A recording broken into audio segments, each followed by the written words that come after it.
If you want to speak English faster and more naturally, this video is for you. Let's begin. Hello everyone. Welcome back to Pro English Lab. In this lesson, we're going to learn one of the most important topics in English grammar. Be helping verbs. These are among the most essential verb groups for daily conversation.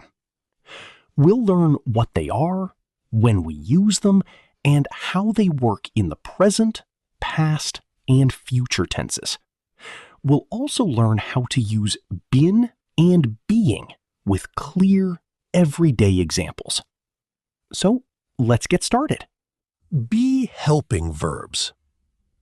Be helping verbs help the main verb complete the meaning of a sentence. They are used to make continuous tenses, passive voice, and many common English sentence patterns. The be helping verbs are am, is, are, was, were, be, been, and being. Now, let's learn them one by one. In the present tense, we use am with I. We use is with he, she, and it. We use are with you, we, and they.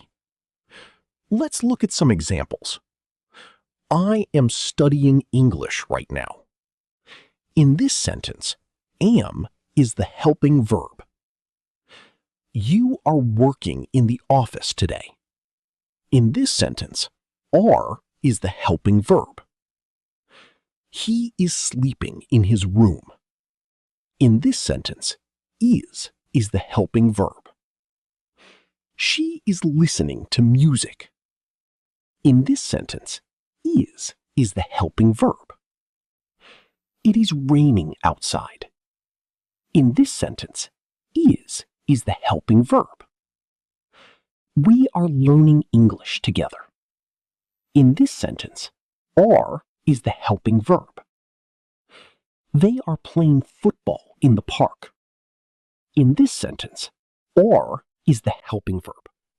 In all of these examples, am, is, and are help the main verb.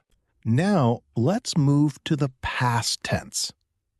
In the past tense, we use was with I, he, she, and it. We use were with you, we, and they. Let's see some examples. I was learning English with Pro English Lab. In this sentence, was is the helping verb. You were waiting for the bus at the station. In this sentence, were is the helping verb. He was sleeping in his room. In this sentence, was is the helping verb. She was talking to her friend in the evening. In this sentence, was is the helping verb. It was raining all day. In this sentence, was is the helping verb. We were studying for the exam. In this sentence, were is the helping verb. They were playing soccer yesterday. In this sentence, were is the helping verb. In all of these examples, was and were help the main verb. Now, let's look at the future tense. In the future, we use be after will. Let's look at some examples.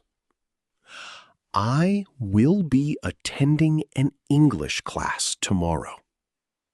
You will be driving to work in the morning.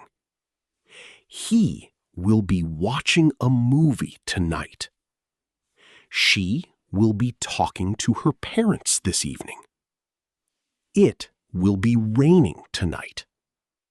We will be enjoying our vacation next week. They will be celebrating their success tomorrow. In all of these examples, will be helps the main verb describe actions happening in the future. Been. Been is the past participle form of be. We use it in perfect tenses. For examples, I have been busy all day. She has been sick since Monday. We have been friends for years. They have been waiting for an hour. He had been asleep before I arrived. In these examples, been works together with have, has, or had. Finally, let's learn being. Being is the present participle form of be. We often use it in continuous forms and passive voice. Let's look at some examples. She is being polite. He is being careful. Thank you for being honest. Being kind is important. The house is being painted. Here, being helps describe an action or a temporary behavior. Let's quickly review what we've learned today. For the present tense, we use am, is, are. For the past tense, we use was, were. For the future tense, we use be. For perfect tenses, we use been. And for continuous forms and passive voice, we use being. Now you can confidently use be verbs in English. Great job! Now you know all 8 be helping verbs and how to use them correctly in different situations. If this video helped you, don't forget to like the video, subscribe to Pro English Lab for more simple and practical English lessons. See you in the next video.